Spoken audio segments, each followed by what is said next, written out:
vai falar sobre açúcar. Você sabe qual é o açúcar mais saudável para a sua alimentação? A gente vai tirar todas as dúvidas com a nutricionista Ana Karina Leles e, claro, vai trazer também algumas receitinhas para você adoçar de forma mais saudável a sua vida. O programa Paladar está no ar.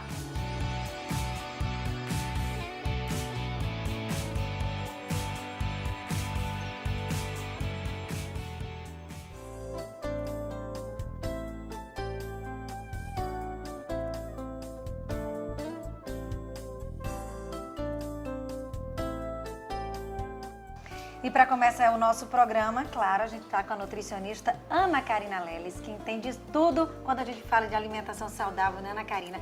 Primeiro, eu queria que a gente explicasse para quem está em casa por que hoje o açúcar ele é considerado o vilão, o alimento que a gente tem que evitar. Pois é, o açúcar é esse ingrediente que às vezes nem é necessário, a gente utiliza realmente por demais e o tipo dele. O que é que o açúcar faz na verdade? E aí, quando tem excesso, pior ainda, né? O açúcar, a gente sempre se refere à gordura no sangue, mas o açúcar, ele também vai deixar essa sequela, também vai inflamar esse meu órgão-alvo, que é o fígado. Ele também é responsável pelo diabetes tipo 2. Então, o mau hábito alimentar vai fazer eu ingiro o tanto que a minha insulina não dá conta de controlar isso. Então, já vai o segundo malefício, que é o diabetes tipo 2. E por último, ele tem uma ação sobre o cérebro, Mari. Então, assim, ele libera uma substância chamada dopamina que eu não consigo me controlar. Então, por consequência disso, vem a resistência insulínica e a própria obesidade, que hoje é realmente essa pandemia mundial, né? E aí tem aquilo de quanto mais eu como, mais eu quero. Quanto mais eu como, mais eu quero. Não consigo só um docinho, eu sempre quero mais. É exatamente essa ação do açúcar no nosso organismo.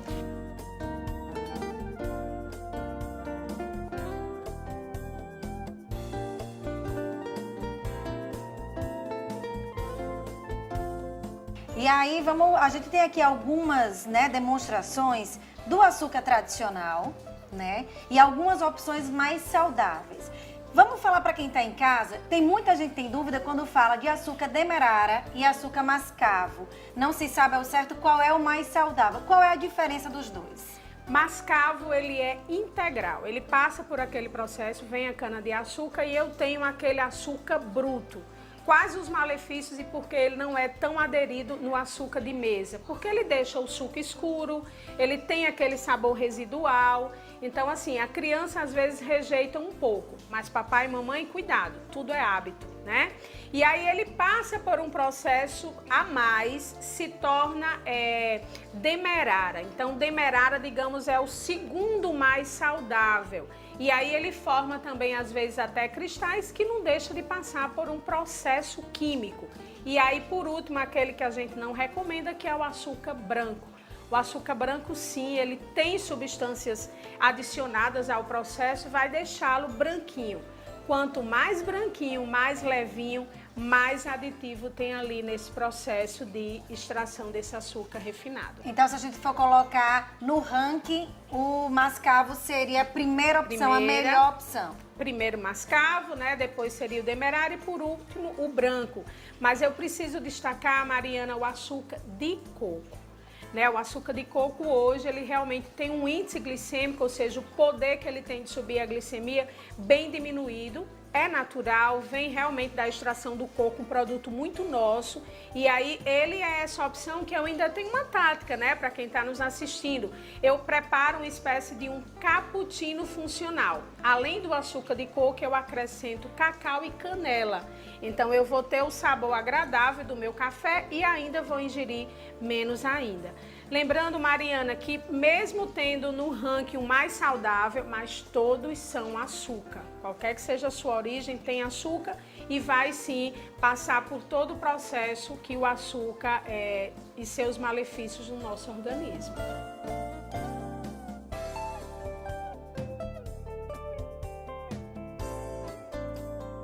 E a gente tem também as opções hoje de adoçantes, né, Ana Karina? tem aqueles mais tradicionais que a gente já conhece, mas hoje também tem adoçantes mais saudáveis. Quais são essas diferenças também na hora que a pessoa vai escolher? Como é que ela deve selecionar? Eles aí a gente se preocupa um pouco mais, porque culturalmente sempre era para o diabético, para o hipertenso, então eu preciso ter alguns cuidados, né? A gente tem disponíveis no mercado, sacarina, né? Tem alguns outros aditivos, adoçantes. Vamos lá. Eu preciso ter cuidado com lactantes e com bebês. Alguns realmente a gente não recomenda, né?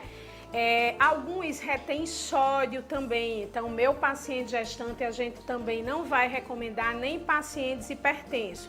Então, de todos no mercado hoje que a gente utiliza pela origem natural, seriam a estévia, que aí como desvantagem ele tem aquele sabor residual mesmo, né? E o xilitol. Xilitol hoje nada sintético, ele também é natural, que é uma opção, adoça legal, ele não sofre ação quando submetido a altas temperaturas, que também é bem característico nos adoçantes artificiais disponíveis. Então a gente precisa ter cuidado e escolher o adoçante específico para cada paciente. E aí no caso então hoje o xilitol e a estévia seriam as melhores opções para as pessoas. Quem não gosta daquele gostinho residual da estévia, faria a opção pelo xilitol. Mas eles são equivalentes? Pode ser, é uma opção sim, mas eu ainda convido a todos, Mariana, que nos assiste, a aprender a degustar o sabor natural dos alimentos. Não há necessidade de adoçar um suco de laranja, lembro que ali já vai a frutose, já vai o açúcar da fruta, não há necessidade de adoçar um chá, o próprio café. Então, assim, a gente trabalha, lembrando que as nossas papilas gustativas a gente treina. Então, hoje acha amargo, amanhã já aceita melhor e aí a gente não sofre, né, o risco de se ingerir de adoçantes e de açúcar.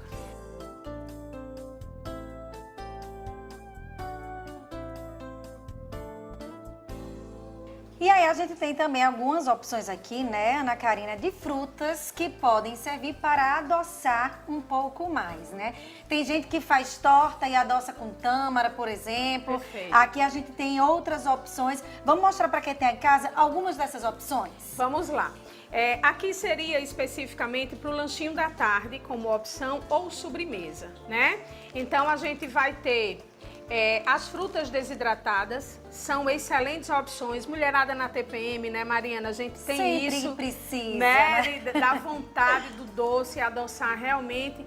Então a gente vai ter aqui essas opções. Eu tenho a uva passa, é uma opção. Quanto usar? É sempre essa dúvida. Uma colherzinha de sopa, porque eu posso também estar utilizando com as castanhas, as oleaginosas, bem interessante, né?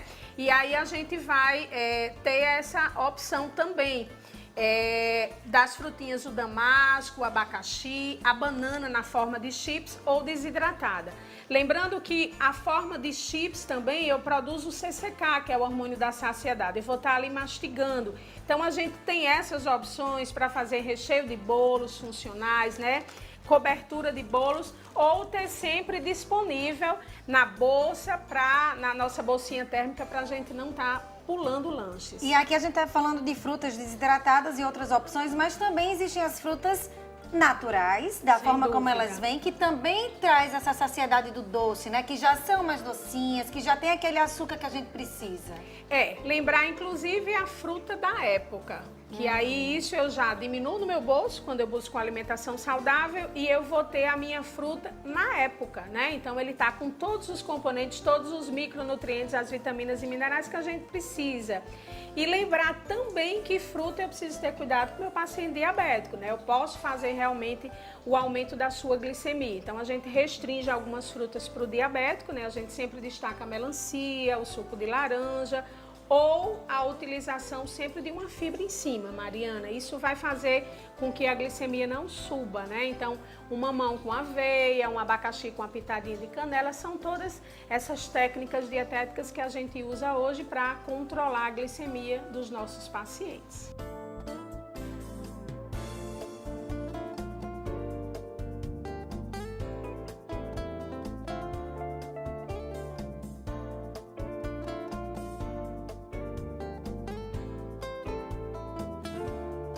E aí, quem vai às compras agora, que você pudesse dar uma dica, vai fazer uma opção por um açúcar, vai fazer a opção por um adoçante ou uma fruta, existem aquelas que o paladar aceita mais? Que se você fosse dizer para o seu paciente, eu acho que se você vai começar a tentar trabalhar esse paladar, eu optaria por essa? Saindo do branco, a sugestão, principalmente se tratando de criança, seria o Demerara. Ele é bem, ele tem essa aceitação, tem uma palatabilidade bem agradável, dá para aceitar assim e vai mudando, né, Mariana? O bom hábito alimentar é esse, é sempre tendo a oportunidade de mudar, de degustar, e aí sai do branco, vai para o Demerara e aí aos poucos a gente vai para o mascavo. Inclusive pode colocar, né, no seu açúcar de mesa, no seu açucareiro, meio a meio. E aí já vai trabalhando um pouco, né? Se for um suco claro, usa o Demerara, se já for um açúcar escuro, usa o mascavo. E aí a gente vai cuidando das nossas crianças, dos nossos idosos, né, e da nossa gestante e de todos nós.